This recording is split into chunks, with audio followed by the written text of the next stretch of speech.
Hi, everybody, and welcome to the first edition of the What's Occurring videos between Jackie and myself. Essentially, we're going to be looking at doing one of these videos every week, picking a topic, having a discussion, and we can do a little bit of a role play. So this week, I'm going to be asking the questions, and then Jackie, who's sitting on the other line, on the other end of this Zoom virtual platform, is going to be answering some of the questions. And essentially what we are aiming at is to get to some of the bottom, some of the questions, some of the roots of what we do, when we do, and why we do it. And I think this one is a little bit around emotional intelligence. So we're going to spend the next sort of 10 to 15 minutes chatting back and forth. And like I said, this is the first of a series that we're going to be looking at posting on the LinkedIn. So I hope everybody that we get favourable feedback. If not, please be kind. A little bit about me. My name is Wyn Williams. I'm director of WJHC Limited. We are based in South Wales, and we work on a very global basis now. Over the last couple of months, we've obviously reverted to a more of a virtual channel, and support obviously the WebEx, Teams, Zoom, which is what we're going to be using today, as well as other channels. That things like Skype can be used as well, things like Google Hangouts, etc. And there are others that are apt. My specialty is leadership and management, and I focus quite a lot on things like commercial strategies, commercial audits. I'm putting aspects of change in and looking at things around the bottom line, etc. So it's a bit of a blend of commercial as well as the leadership and management strategies. And I've been doing this for a very long time. So I'm going to hand over to Jackie before we start the questions, the Q&As and back and forth, just give a little bit of background to her. So Jack, over to you. Thanks, Wyn. So I'm Jackie Turner. My business is Turner Corner Learning Solutions. Had to get the surname in there. And I specialise in customer service and team leader development. Particularly like working with insurance companies, helping them to build their customer loyalty, because I spent 20 years of my working career within the insurance sector, and it's great now to be able to give back to the sector that helped to build my knowledge and skills. So that's a little bit about me, but I'm really looking forward to being interviewed by you today, Wyn, my Welsh colleague. Absolutely. Even though I don't live in Wales anymore. Close to the border, Jack. I am still close. Okay, Jack. What I'm keen to understand a little bit around. I mean, we're not going to say question one, question two, but I think if we have a little bit of an understanding. Now, if I didn't know you any better, based on some of these Dancing Queen videos that you've been throwing out on LinkedIn, which I think are absolutely spot on, and I'm quite looking forward to my Fridays when I open up the Times, I get that out of the way, I read a little bit of what Quentin Letts has to say, what's going on in the world, and then I go straight into LinkedIn to see what you're boogieing about the place in the minute. But if I didn't know you any better, Jack, I would say you were a bit of an extrovert. Am I right in saying that? Absolutely not. And I know that, for anybody watching and listening to this, it'll probably take some convincing that I'm not this super confident, extroverted person. And if anybody had said to me prior to lockdown that I would be filming myself doing silly dance moves, I certainly would not have believed them. And our What's Occurring theme for the Gavin and Stacey lovers out there, obviously we've taken that particular phrase in from the fantastic show, and so I certainly wouldn't describe myself as a Ness type character who is very bold and very confident. Yeah. I would describe myself more as a Stacey. Not naturally confident or extrovert in any shape or form, and in fact I've always, since my school days, I've always had confidence issues. It doesn't come to me naturally. So for you to get up and to do that is a big ask, and it's sometimes pushing the boundaries of your comfort zone, would you say? Absolutely. Just ever so slightly, do you think? That's a tiny bit. Yeah, I've always loved music. And I always love, you know, having a bit of a bop on the dance floor, but yeah, filming myself and putting it out into social media, good grief. I still can't quite believe that I do this on a weekly basis. No, and if I'm honest, it's quite commendable when you then, I mean, you and I've known each other a couple of years now, and we sort of met accidentally on a seminar type of We did. I think in Cardiff East, can't remember, it was a couple of years ago, and we've always kept in contact since, and bounced ideas off each other, and sort of when the dark days of and typically when you become self-employed, that initial time, you get those highs and lows. So I think your resilience grows, resilient builds as time goes on. Absolutely. Answer me this question, because I'm sure it's not just me. And I mean, I like I go into LinkedIn and I like obviously what you do with your dances. But what made you do the dancing in the first place? It was, you know, it's the early days of lockdown, and like all of us who are self-employed, I still class myself as a relatively new business. I've been going out for about three years, and most business owners will know it takes a long time to really develop your business. So I was at a place where things were going really well, and then suddenly all of this happened, and you know, all my work commitments were cancelled within the space of a week.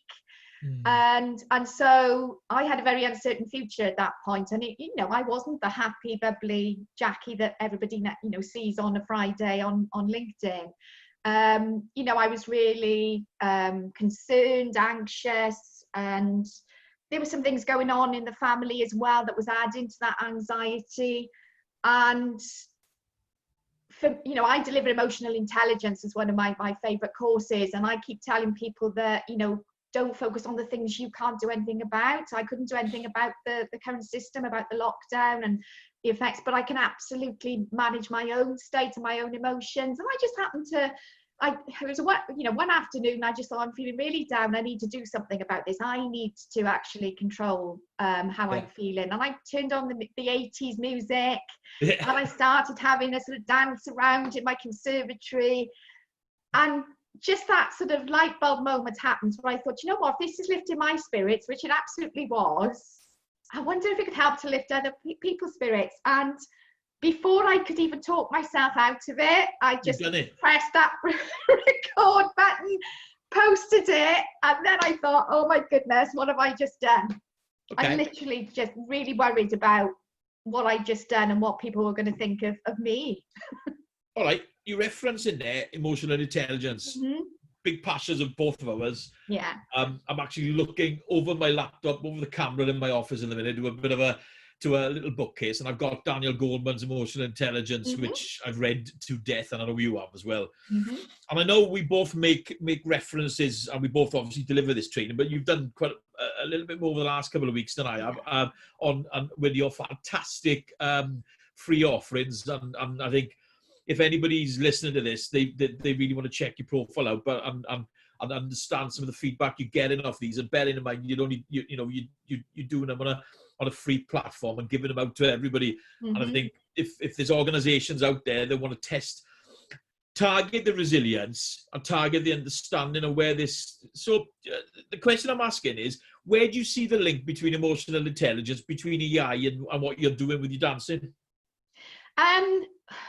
Well, you know, it is very much, as I say, about finding things that help me to, I guess, lift my spirits is the best way to describe it. You know, I talk about the importance when I'm delivering emotional intelligence training of really being in tune with how we're feeling at any moment in time, and recognizing, is it something, you know, what's the cause of it, what's the trigger, but is it something that I can influence or control in any way? And it always comes back to being able to control ourselves. And so, you know, each week that I'm doing this, I now look forward to it. It's something that is on my to-do list every day. You know, every day I have a little sort of practice, and I know that that's keeping my positivity going, even on the days, which we all still have them, I'm sure, where, you know, our mood starts to dip. We start to get that sort of, niggling, sort of concerned little voice in our head. And I think it's important for everybody to find something at this moment in time that they look forward to doing every day. It's something that is a release for them. And for me, that's very much about emotional intelligence. It's about recognizing what works for us as individuals. Dancing and music works for me, but that doesn't mean to say that that's going to put a smile on everybody's face. No, you're right, and I think you're right on there. I mean, but lots of people.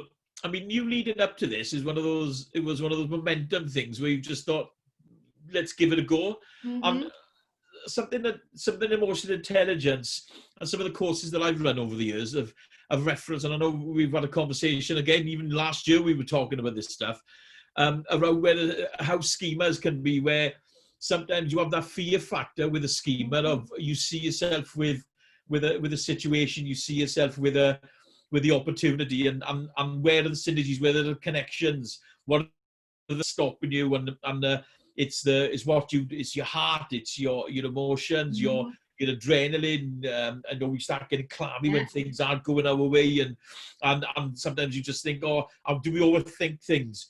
So absolutely, because my biggest fear was making a fool of myself. Well, I'm just going to ask you the question now. How would you feel leading up to the dance? Because you've said earlier that you quite like it, but so what's going on with you when you lead up? And do you mind me asking, do you rehearse them or do you wing it? In the early days, it was winging it. It was just literally me doing my idea of mum dancing. All of you heard of dad dancing. This was my vision. Do you mind me asking at that point? It's probably the third part of the question. What do the kids think? The kids that are now grown-up adults. My daughter thought, certainly, was liking some of the videos. So that got the okay from my daughter. My son disowned me.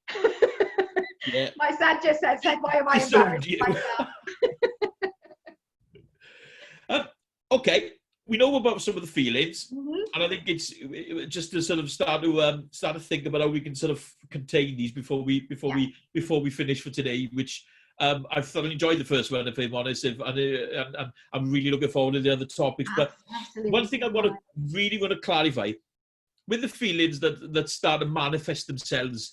Obviously those adrenalines, those schemas, those the all the heart rate and everything else is sort of physiological and obviously quite very neurological things that come into the equation.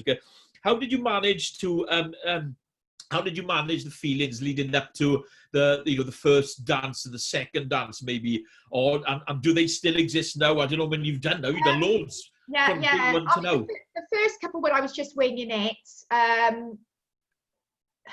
I think because I wasn't thinking too much about it, I just did it. That sort of managed the feelings as I was going. Whereas now, for the last 5 weeks or so, I decided to give myself a challenge as well as it being fun. I like to make something a little bit of a challenge for me. So I decided to then actually learn dance routines. So every day, every sort of week, I choose a different routine. I watch the experts via a YouTube video.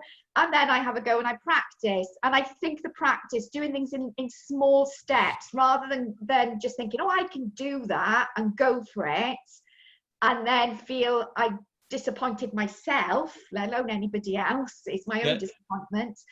For me, I think it's about focusing on the small steps and doing this in stages rather than ask you that. As a large goal, breaking What tips would you give? If anybody or everybody or maybe no one will, but if someone does watch this, just so we can bring a conclusion, what tips would you bring? What tips would you give to someone who's looking at what we've just done? And obviously you've got a dance, you've got a little bit of a dance coming into tomorrow, which I'm really looking forward to. But what tips would you give someone who can see some of the synergies? Because putting yourself out there, I mean, I remember the first class I ever taught when I did my teaching prac, which was 21 years ago, actually. And I don't know why, but I just felt at home. But I know it's different for lots of people when they get up in front of that audience, and everything just sort of freezes down with them. But just to bring that into, just so we can sort of take some things away. Maybe people can, and the viewers then can see some of these connections. Yeah. What tips have we got? So it doesn't matter what your goal is. It doesn't, as I say, I'm talking about dancing, but it can be absolutely anything that you're at the moment, lacking confidence to do. I think the key thing for me is break whatever it is down into small, manageable stages. Don't focus on the big goal, focus on the here and now. And I would absolutely say, do something today towards making that goal happen. There's a Welsh saying, I know you will know well, which is, I'll do it now in a minute. Oh, yeah. Who's caught that jacket you're wearing? There's no time, but I'll do it now in a minute.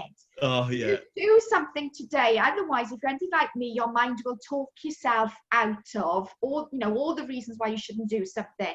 So do one step today. And that one step could even be telling somebody what it is you're going to do. Because as soon as you've committed to somebody else, you're more likely to do it. Put some small steps in place. Practice whatever it is you want to achieve. I think practice, and more practice. Yeah. I'm certainly finding it easier now to do the dance routines than I did back, 6 or 7 weeks ago, because I'm breaking it into small steps. I'm practicing.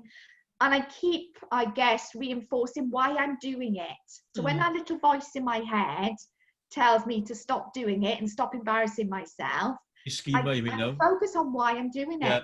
And that's, I think, the key to keep going. As I say, I've always had confidence issues. I've been delivering training for 25 years, and I still have that niggling little lack of confidence voice that's there always in the back of my mind. But I've learned over the years to switch it off. But I can absolutely, if anybody's listening to this and they can relate to anything that I'm saying, whatever it is that you want to achieve, take one step towards it today. Whatever that step is, do it rather than say, I'll do it now in a minute. Is there anything you want to add to that, Wyn? No, and I just a couple of points. I mean, I think it's great. I mean, and I know obviously we've spoken when you've gone through some of these things. So add a little bit of an insight, so it's even better to get it sort of captured on a video today. And you mentioned about that little voice inside, and we touched earlier on some additional reading. So whoever's watching this, if you want to think about things that can help you, I mean, Google has got an array of material on there, but that little voice inside your head could be even deemed as the inner chimp, and it's captured really, really well in Professor Steve Peters has written a book called The Chimp Paradox. And I think if anybody wants to draw a fantastic book, and I think anybody wants to draw some sort of conclusions from this, obviously to enhance what you've just said, around with Daniel Goleman's emotional intelligence, and I think getting a real understanding of that fight and flight sometimes, that if it's not in our comfort blanket, our comfort zone, or where we, and to bring another Welshism just before we finish, that cutch, because we all feel safe when we're in that cutch environment. Best word in the world. It is the best word in the world. It is, it's another Welshism, unfortunately, but yeah, and I think I just want to leave on that basis. No, okay, well, listen, Jackie, thank you for your time today. In terms of looking out for on LinkedIn on Friday the 15th of May, Jackie's got another edition, and every Friday following that, I guess. So yeah, thank you for your time. Thanks for everybody for watching and catching up. And we will see you this time next week with the next topic. So we absolutely will. Thanks, Wyn. Signing off for that. See you later, Jack. Ta-ra. Bye.